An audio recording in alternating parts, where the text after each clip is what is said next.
À la terrasse de ce café, un écran de télévision retransmet un programme satirique qui se moque ouvertement de Mohamed Morsi. Une scène inenvisageable en Égypte il y a encore 2 ans. Le dictateur Hosni Moubarak renversé, les Égyptiens goûtent à une nouvelle liberté d'expression. Une liberté sans laquelle l'émission de Bassem Youssef n'aurait pas pu naître. Mais ces dernières semaines, le présentateur est devenu la bête noire des autorités. Les frères musulmans ont déposé plainte contre lui pour avoir publiquement ridiculisé leur leader. Pourtant, avant son élection en juin dernier, l'actuel président égyptien affirmait vouloir protéger la liberté de la presse. Les médias doivent être soutenus, tous, sans exception. C'est dans l'intérêt du pays. Alors j'invite les personnes qui travaillent au sein des différents médias à se réunir pour décider de quel type d'aide ils ont besoin. Nous ne censurerons jamais la pensée de qui que ce soit, jamais. 6 mois après la prise de fonction de Mohamed Morsi, plus d'une dizaine de journalistes ont déjà fait l'objet de procès.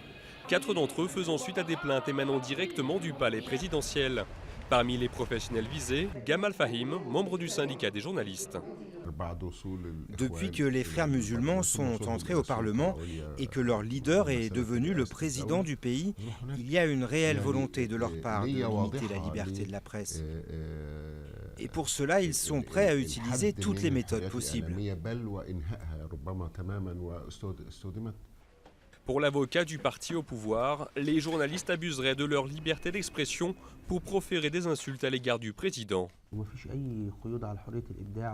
Il ne s'agit pas de restriction de la liberté d'expression.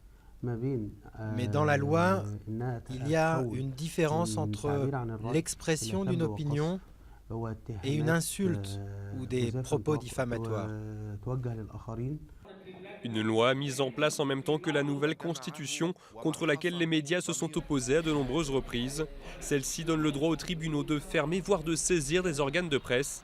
Pour les journalistes, un droit à la censure qui ne dit pas son nom.